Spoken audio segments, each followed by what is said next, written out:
오늘 2월의 월삭기도에 말씀에 의지하여 이런 제목으로 하나님의 말씀 증거하도록 하겠습니다. 말씀에 의지하여 2024년의 첫 번째 월삭기도이고 2월의 첫날 첫 시간입니다.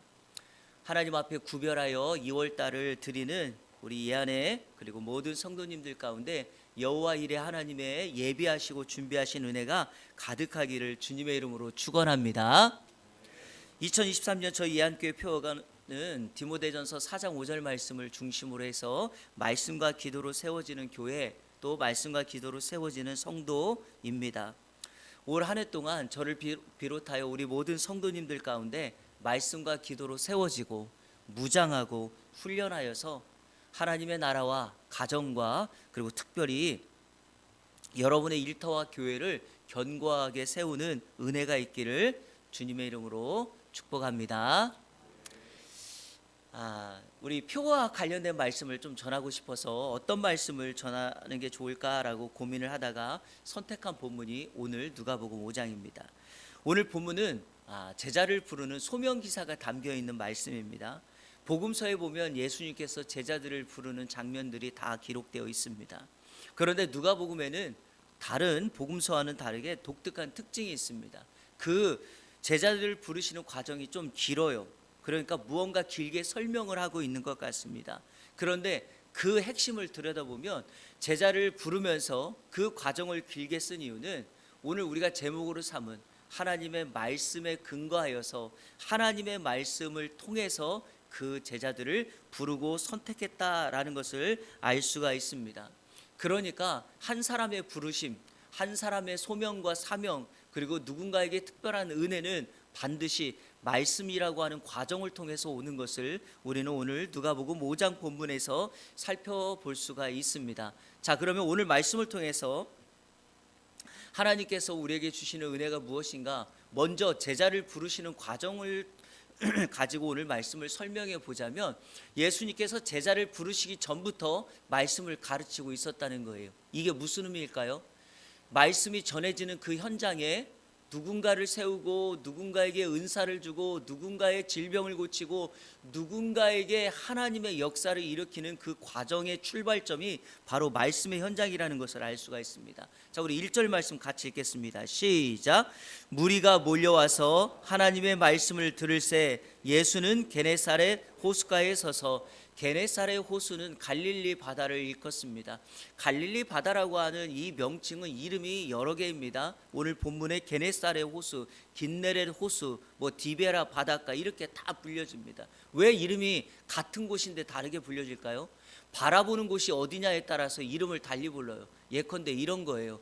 이게 참 마음에 들지는 않지만 일본 사람들이 독도를 자기 땅이라고 우기는 이유는 뭐예요? 자기네들 시각에서 보는 거 아니에요? 이런 것처럼 우리가 어느 시각과 어느 관점으로 보느냐에 따라 다른 거예요. 갈릴리 방향에서 호수를 보면 갈릴리 바다, 갈릴리 호수가 되는 거예요.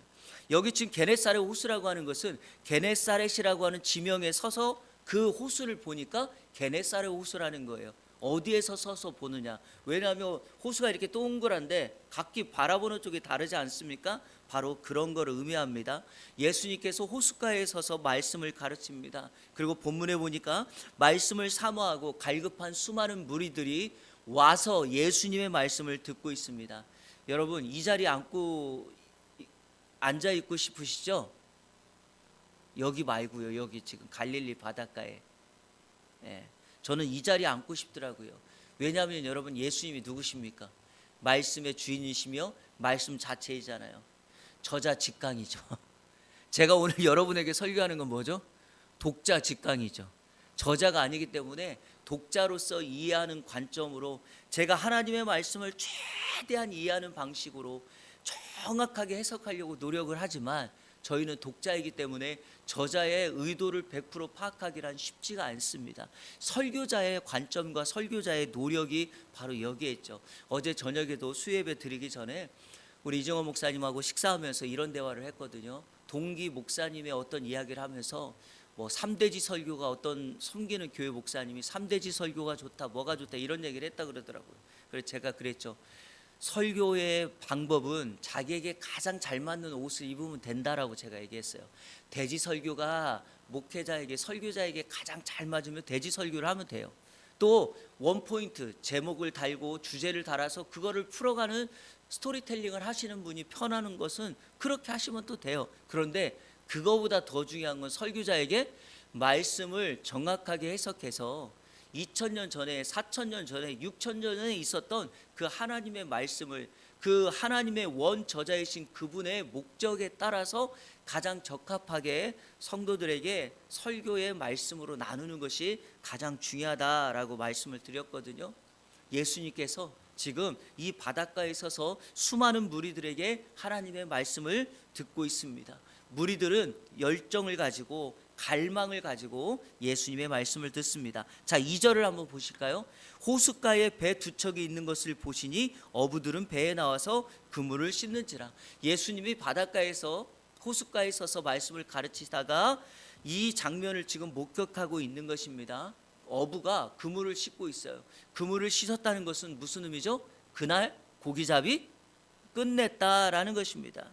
여러분, 말씀을 전하시던 예수님이 고기잡이하고 있는 어부 몇 사람을 바라보고 그들을 외면하지 않습니다. 놀라운 사실은 바로 그들을 제자로 부르시기로 작정하셨다는 것입니다. 여러분, 이게 무슨 의미일까요? 말씀을 전하는 그 현장에 하나님의 사람이 세워지고 그 과정 속에서 하나님의 은혜가 주어지고 바로 그 과정 속에서 예기치 못했던 은혜가 임하게 된다라고 하는 것입니다. 오늘 2월의 첫날 월삭기도에 나오신 여러분 모두에게 오늘 이 동일한 은혜가 임하기를 주님의 이름으로 축원합니다. 바로 여러분, 오늘 이 말씀의 핵심이 뭐냐? 예수님께서 말씀을 전하는 현장에 제자를 부르시는 과정이 있었고, 오늘 제가 여러분에게 강조하는 포인트는 여기 있습니다. 바로 그들을 제자로 부르셨을 때 그들을 제자로 그냥 부르지 않고 하나님의 말씀을 전하고 순종을 요구하고 그 다음에 제자를 부르셨다는 거예요. 다시금 누가복음에서는 예수님께서 제자를 부를 때 하나님의 말씀을 전달하고 난 이후에 제자로 불렀다라는 것입니다. 자, 오늘 그 과정을 여러분에게 소개하려고 합니다. 자, 3절 다 같이 읽겠습니다. 시작. 예수께서 한 배에 오르시니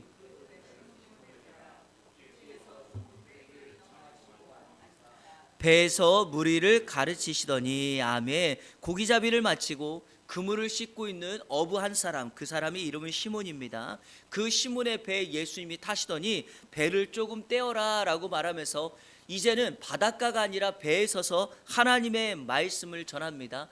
바닷가에 서서 말씀을 가르쳤을 때는 불특정한 다수에게 말씀을 전했지만 배 위에서 무리들을 향하여 말씀을 가르쳤을 때는 사실 가장 가까이에 있는 시몬과 그의 형제에게 말씀을 전달한 것입니다.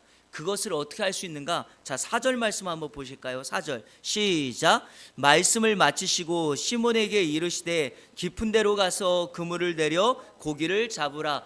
배 위에서 예수님이 무리에게 말씀을 가르쳤는데 말씀을 가르치고 난 다음에 그 말씀에 대한 반응과 헌신은 시몬에게만 하십니다. 그렇다면 예수님께서 배 위에서 말씀을 가르쳤을 때는 불특정한 다수가 아니라 바로 이 어부를 중심으로 해서 말씀을 가르친 것입니다. 그러니까 이것은 오늘 예수님께서 말씀을 전하고 제자를 부르시기 위한 이 과정을 염두에 둔 사건입니다. 자, 그리고 제가 설교의 서두에서 말씀드렸던 것처럼 다른 복음서에서는 그들을 콜링하는 장면만 나오지만 누가복음에서는 바로 이들에게 하나님의 말씀을 가르치고 난 다음에 제자를 불렀다라고 하는 그 목적이 있다는 거죠. 성도 여러분, 예수님의 제자됨은 인간적인 열심과 노력으로 가능한 일이 아닙니다. 제자가 된다는 것은 오직 하나님의 말씀에 대한 동의, 하나님의 말씀에 대한 인정, 그리고 그 말씀을 전달하시는 예수 그리스도 그분을 향한 확신으로만 가능하게 됩니다. 믿으십니까? 우리도 마찬가지죠. 감정에 따라 우리의 신앙을 결정한다면 여러분 금방 바꿀 수도 있어요. 사람들이 감정에 따라 움직이면 무엇을 하는지, 무엇을 위해 사는지도 몰라요. 그리고 고난이나 위험이 찾아오면 쉽게 포기하고 맙니다. 성경에 보면 감정 따라가는 거에 대표적인 예가 하나 등장해요. 사도행전 19장에 보면 바울 사도가 에베소라고 하는 지역에 가서 복음을 전합니다. 에베소는 아데미 신전이 있었고 우상을 섬겼던 굉장히 종교적인 열심이 강했던 도시이죠. 복음을 전하니까 많은 사람들이 복음의 능력을 경험하고 주께로 돌아와요. 특별히 어떤 사건이 있었냐면 아데미 신전을 향하여 우상을 섬겼던 사람들이 복음을 듣고 회개하고 자신들이 가지고 있던 우상과 관련된 용품들, 책들 있잖아요. 마술책들을 가져다가 다 불태워요. 그 모습을 은장색 데메드요라고 하는 사람이 봅니다. 이러다간 우리의 직업, 우리의 밥벌이가 사라질 것 같다라고 해가지고 사람들을 소요시켜서 바울을 잡아 죽이려고 합니다. 그때 바울을 죽이기 위해서 연극장, 그때 당시에는 이제 연극장이 사람을 판단하는 재판소 역할을 했기 때문에 동네를 막 지나다니면서 큰 소리를 내면서 사람들을 끌고 그 연극장까지 갑니다. 그 모습을 보고 수많은 사람들이 막 웅성거리고 소리를 지르면서 연극장으로 갑니다. 그런데요, 문제는 이들이 왜 모였는지를 몰라요. 여기 사도행전 19장 32절 한번 읽겠습니다. 자막 보시면서 쉬운 성경으로 제가 기록해 놓았습니다. 시작. 극장 안 소리를 지르는데 어떤 사람은 이렇게 다른 사람은 저렇게 외쳐대는 바람에 극장 안은 완전히 난장판이 되고 말았습니다. 심지어 자기들이 그곳에 왜 모였는지조차 모르는 사람들도 많았습니다. 아멘. 무슨 의미예요? 군중 따라 감정 따라 갔기 때문에 자기들이 왜 여기에 왔는지조차도 알지 못합니다. 사랑하는 성도 여러분, 성도는 어떤 일을 하든지 무슨 결정을 하든지 감정과 군중 심리 따라 가면 안 돼요. 어느 학원이 잘 가르친다더라, 그거 먹여야지 애들이 키가 큰다더라, 아니 그 운동 시켜야 된다더라, 여러분 이런 식으로 따라가면 안 돼요. 성도는 하나님의 말씀을 근거로 하나님의 말씀을 기준으로 선택하고 결정하는 하나님의 사람 돼야 될 줄로 믿습니다. 여러분, 소문을 듣고 우리의 자녀들을 거기에 보내는 것보다 하나님의 말씀을 듣고 여기 계신 어머니 아버지 된 여러분들이 기도함으로 아이들을 이끌어가는 것이 더 잘 되는 방법인 줄로 믿습니다. 여러분, 그렇게 하나님의 말씀을 예수님께서 가르칩니다. 자, 시몬에게 이런 명령을 합니다. 깊은 데로 가서 그물을 내려 고기를 잡으라. 자막 한번 보세요. 뭐라고요? 시작. 깊은 데로 가서 그물을 내려 고기를 잡으라. 자, 오늘 말씀의 집중을 여기다가 하려고 합니다. 예수님께서 고기잡이를 끝낸 시몬에게 다시금 고기를 잡으라고 말해요. 사실 지금은요, 고기잡기라는 말을 들으면 짜증이 날 정도예요. 왜냐하면 5절에 보면은 왜 그런지는 모르겠지만 평생 동안 갈릴리에서 고기를 잡았던 어부였던 시몬이 밤이 맞도록 수고했지만 그날따라 고기를 한 마리도 잡지를 못했어요. 여러분, 이것도 기적입니다. 왜냐하면 어부가, 아니 고기잡이가 안 돼도 적어도 몇 마리는 잡아요. 그렇지 않아요? 그런데 그날따라 한 마리도 잡지 못했어요. 그리고 이미 그물을 다 씻었어요. 그물을 씻었다는 것은 오늘 일은 끝났고 이제 내일 새로운 고기잡이를 위해서 모든 준비를 해놓은 상태입니다. 그런 그물을 다시금 사용한다는 것은 쉬운 일이 아니죠. 그런데요, 이거보다 더 어려운 이유가 있어요. 여러분, 깊은 데로 가서 고기 잡으라 그랬죠? 갈릴리 바다의 고기잡이는 깊은 곳에 그물을 던지는 게 아닙니다. 여러분, 이 갈릴리 바다의 고기는 어떻게 잡는 건지 혹시 아시나요? 우리가 바닷가에 가가지고 그물을 딱 깊은 곳에 내려놓고 엄청나게 긴 그물을 내려놓잖아요. 그러면 추가 달려 있어서 그물이 바닥으로 툭 떨어지잖아요. 그리고 1시간이나 2시간이나 어느 곳은 뭐 하루를 기다렸다가 좌표를 딱 세워놓고 그 다음날 가서 그물을 걷어들이지 않습니까? 이게 일방적인 바다의 고기잡이죠. 근데 갈릴리 바닷가 제가 가보지는 않아서 아직 정확하게 여러분에게 말씀을 못 드리겠는데, 갈릴리 바닷가는요 좁은 호수예요. 이때 고기잡이는 투망식 고기잡이, 투망 이해하셨어요? 그래서 투망식 고기잡이는 깊은 곳에서 고기를 잡을 수가 없어요. 그리고 여기 보니까 밤이 맞도록 그랬잖아요. 고기잡이를 언제 하냐? 밤이나 저녁 때예요. 왜냐하면 낮에 고기를 잡는 것은 수면이 뜨거워서 고기들이 바다 깊은 곳으로 들어가요. 그러니까 당시에 고기를 잡으려면 밤이나 저녁 때 잡는 거예요. 그런데 보십시오. 지금 깊은 데로 가라 그러죠. 이미 날이 샜어요. 해가 뜨고 있어요. 이런 데 가서 고기를 잡기란 쉽지가 않습니다. 자, 또 하나는 그물을 내리라고 하는 문법적인 구조를 좀 이해하셔야 돼요. 자, 투망식 그물이라고 했으니까 이때 그물은요, 그물을 말할 때 복수로 되어 있어요. 문법적인 구조가. 베드로가 가지고 있는 모든 투망을 다 던지라고 예수님이 말한 거예요. 그런데 여러분, 그물을 다 씻어놨는데 어떻게 투망을 다 던집니까? 그리고 또 하나, 고기를 깊은 곳에 가서 그물을 내려 고기를 잡으라고 하는 그 말을 하는 사람 때문에 그래요. 여러분, 유대인 입장에서 지금 말하고 있는 이 예수님이 누구인가를 다 알아요. 예수의 아버지가 목수 요셉이라는 걸 알고 있어요. 예수님이 그의 아들이고 아버지를 도와 목수 일을 하고 있다는 것을 알 수가 있어요. 목수가 어부가 해야 될 일을 말하고 있습니다. 깊은 데로 가서 고기를 잡으라. 그러니까 어부 입장에서 그 이야기를 들으면 역시 번데기 앞에서 주름 잡고 있구만 이라고 생각할 수밖에 없어요.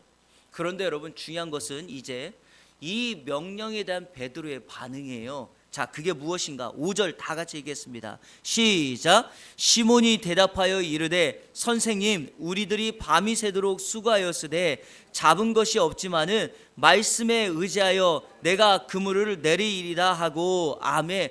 여기서 제가 밑줄 2개 그어놨죠. 선생님과 말씀에 의지하여. 여러분, 우리가 주님의 은혜를 사모하는 것은 주님이 100% 온전히 믿어지고 그분을 100% 신뢰해서라기보다는 하나님의 말씀에 대한 나의 부분적인 순종이랄지라도 말씀을 따라가겠다라고 하는 나의 결단 때문입니다. 베드로가 지금 예수님을 선생님이라 그러는데 선생님이 맞습니까? 아니죠. 메시아죠. 구원자입니다. 정확하게는 주인이라고 불러야 되고 메시아라고 불러야 됩니다. 그리고 말씀에 의지했다면 베드로가 가지고 있는 그물을 다 던져야 되죠. 하지만 베드로는 그물을 다 던지지 않았습니다. 왜냐하면 그 다음 장면에 말씀해 보시면 베드로가 예수님을 이렇게 말합니다. 주여, 나를 떠나소서, 나는 죄인이로소이다. 왜 갑자기 베드로가 이 말을 했을까요? 왜 그랬다고 생각하세요? 여러분, 여러 의미가 있겠지만 그 과정 중에 하나가 바로 여기에 있어요. 예수님은 그물을 다 던지라 그랬는데 베드로는 하나만 던졌으니 그가 말씀을 의지하여 따라가긴 했지만 부분적인 순종을 행하고 있다라는 거죠. 그런데 여러분, 신앙의 출발은 바로 여기에 있습니다. 제가 왜 출발이라고 그러냐면 우리가 모든 것이 다 믿어져서 순종합니까? 성도의 삶은 그렇지 않습니다. 여러분, 100% 온전히 순종돼서 가는 길이 아닙니다. 믿음의 사람들은요, 주님이 말씀하셨기 때문에 내일이 보이지 않지만 그 주님만 신뢰하고 그분을 바라보면서 가는 거예요. 그 내일은 그분에게 맡기고 나의 미래는 그분에게 맡기고 그 길을 향하여 가는 것입니다. 사랑하는 성도 여러분, 2월 한 달 동안 하나님의 은혜를 구하는 여러분들이 해야 될 방법은 바로 이것입니다. 말씀에 의지하여 발을 떼는 것입니다. 바로 그랬을 때 요단강이 갈라지고 홍해가 갈라지고 하나님의 기적의 역사가 일어나게 될 줄로 믿습니다. 말씀에 의지하여 라고 하는 말은 바로 그 뜻입니다. 그런데 여러분, 놀라운 것은 이렇게 부분적인 순종이라 할지라도 하나님의 말씀을 의지하고 나갔더니 하나님의 은혜가 주어진다, 하나님의 역사가 일어난다 라고 하는 거죠. 자, 이 결과를 3가지 오늘 여러분에게 소개하고 2월 한 달 동안 이 은혜가 여러분 개인과 가정과 그리고 섬기는 공동체 위에 하나님의 은혜가 임하는 역사가 있기를 축복합니다. 첫 번째, 베드로가 말씀에 의지하여 순종했더니 어떤 결과가 일어났는가? 만선의 축복을 경험합니다. 자, 6절 다 같이 읽습니다. 시작. 그렇게 하니 고기를 잡은 것이, 아멘. 평생 갈릴리 어부로 살았지만 지금과 같은 경우는 인생 딱 한 번이었습니다. 유일했습니다. 예수님의 말씀을 듣고 그물을 던져 고기를 잡았는데 이제까지 경험했던 이 배가 가라앉을 정도로 많은 고기를 잡은 것은 평생 지금 한 번뿐입니다. 왜 그랬다고 생각하세요? 예수님이 정확한 포인트, 고기가 있는 포인트를 말해줘서 그럴까요? 아닙니다. 예수님께서 깊은 곳에 가서 그물을 내려 고기를 잡으라고 했던 그 명령 속에는 전능자 하나님의 명령이 담겨진 거죠.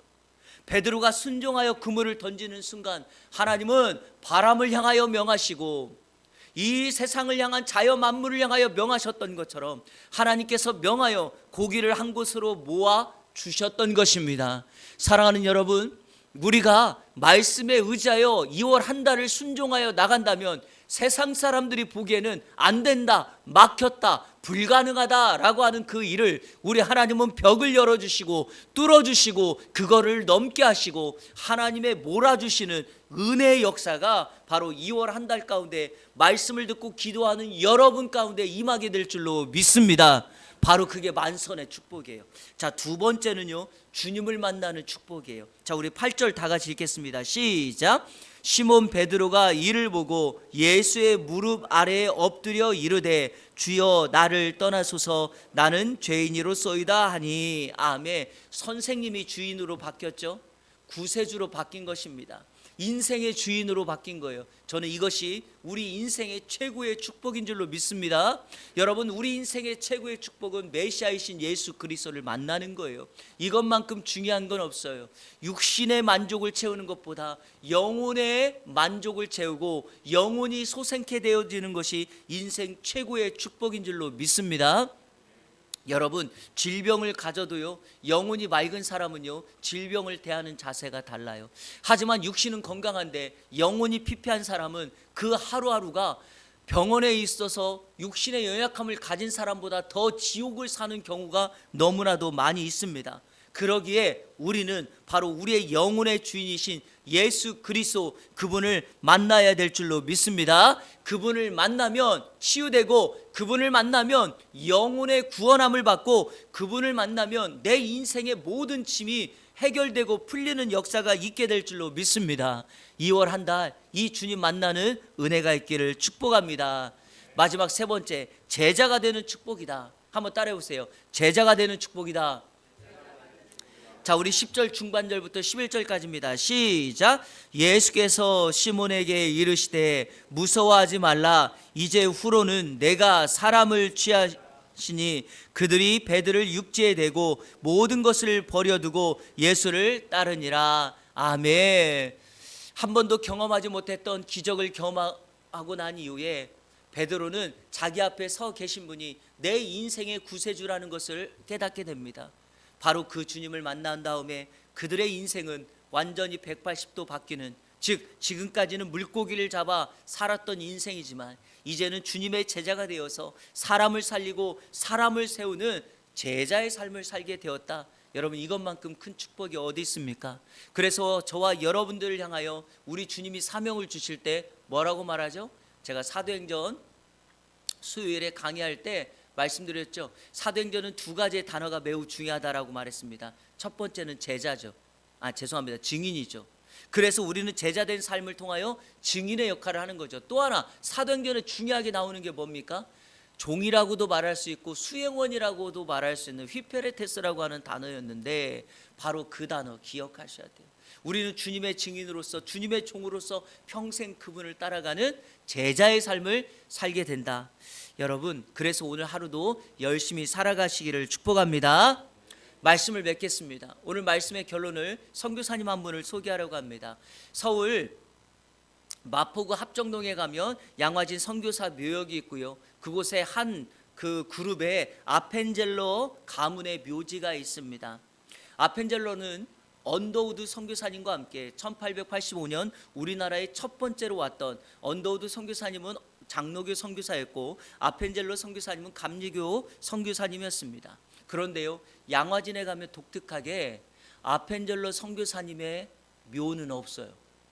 그의 부인과 그의 자녀들과 가족들의 묘만 있지 정작 아펜젤로 선교사님의 묘는 없습니다. 그 이유가 무엇인가 잠깐 여러분에게 설명드리겠습니다. 아펜젤로 선교사님은 미국에서 신학교를 다니고 있을 때 일본이라고 하는 땅을 선교지로 염두하고 선교 준비를 했던 목회자였습니다. 하루는 그의 친한 친구 룸메이트가 조선, 한국 땅을 향하여 선교사로 결정하고 있다가 그에게 개인적인 사정이 생겨서 조선 선교사로 올 수가 없어서 자기의 친한 친구였던 아펜젤로에게 너가 내 대신에 조선으로 선교사로 가주면 안 되겠냐라고 부탁을 해요. 그렇게 해서 아펜젤로는 일본이 아니라 한국 조선 땅으로 선교사로 오게 됩니다. 그런데 이 얘기만 하면 또 오해할까 봐 얘기를 합니다. 아펜젤로는 그냥 선교지를 바꾸는 사람이구나. 그게 아니라 그 친구의 말을 듣고 고민하고 있을 때 하나님께서 오늘 말씀처럼 너를 통하여 사람을 취하기를 원하는데 내가 너에게 조선 땅을 맡겨주겠다라고 하는 하나님의 음성을 들었기 때문에 아펜젤로는 자기의 선교지를 일본에서 조선으로 바꾸게 됩니다.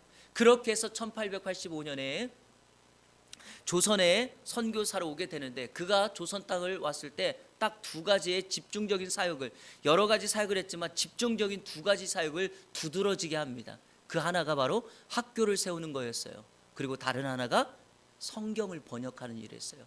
그래서 우리가 아는 대로 아펜젤로 선교사님을 통해서 그 유명한 독립 운동가들을 세웠던 배제학당, 배제학당이라는 이름은 여러분 고종황제가 이름을 직접 지어준 그 학교 명입니다.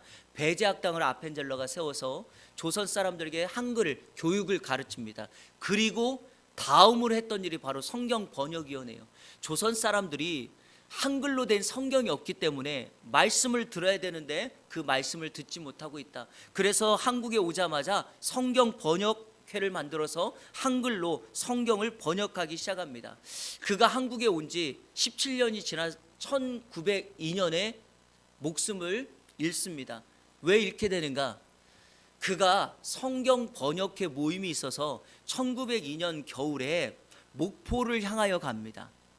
간 이유는 겨울임에도 불구하고 성경 번역회가 있어서 간 거예요. 갔을 때 날씨가 춥다 보니까 이 배들이 이 얼음장을 깨고 가다가 서로 엉키다가 목포 앞바다에 아펜젤로 선교사님이 타고 있던 배가 다른 상선하고 부딪혀서 그 목포 바닷가에 수장되고 말아요. 그가 다른 사람들의 그 뜻을 만류하고 목포에 갔던 이유는 딱 하나예요. 성경 번역을 빨리 마쳐야지 조선 사람들이 성경을 읽고 하나님을 알게 된다라는 거죠. 그가 그의 시신을 지금도 찾지 못했어요. 그래서 아펜젤로 선교사님이 저 양화진에 없는 거예요. 제가 여러분 아펜젤로 선교사님이 목포 앞바다에 지금도 잠겨 있고 자신의 생명을 마지막까지 성경 번역에 헌신했던 이유가 뭘까라고 고민해 보면 딱 하나밖에 없어요. 하나님의 말씀에 대한 열정, 그의 말씀에 대한 능력을 믿었기 때문입니다. 사랑하는 성도 여러분, 사람은 말씀을 들으면 살아납니다. 사람은 말씀을 의지하고 살아가면 인생의 목표가 생기게 됩니다. 그러니까 말씀을 들으면, 말씀이 신겨지면 인생이 바뀌는 거예요. 그걸 언더우드 선교사님, 아펜젤로 선교사님은 알았던 겁니다. 그래서 다른 무엇보다도 이 조선 땅에 가장 시급한 것은 하나님의 말씀을 그들이 손에 들고 직접 읽을 수 있는 성경이다. 그래서 이 성경 번역을 위하여 그곳에 가 자신의 생명의 마지막을 그 목포 바다에 수장되게 되었던 것입니다. 사랑하는 여러분, 바로 하나님의 말씀을 의지하여 살아가는 그 역사를 통하여 지금 그 열매가 오늘 우리들 아니겠습니까? 그러니 2월 한 달 동안 말씀에 의지하여 말씀을 붙들고 살아가는 저와 여러분의 삶이 되시기를 주님의 이름으로 축원합니다.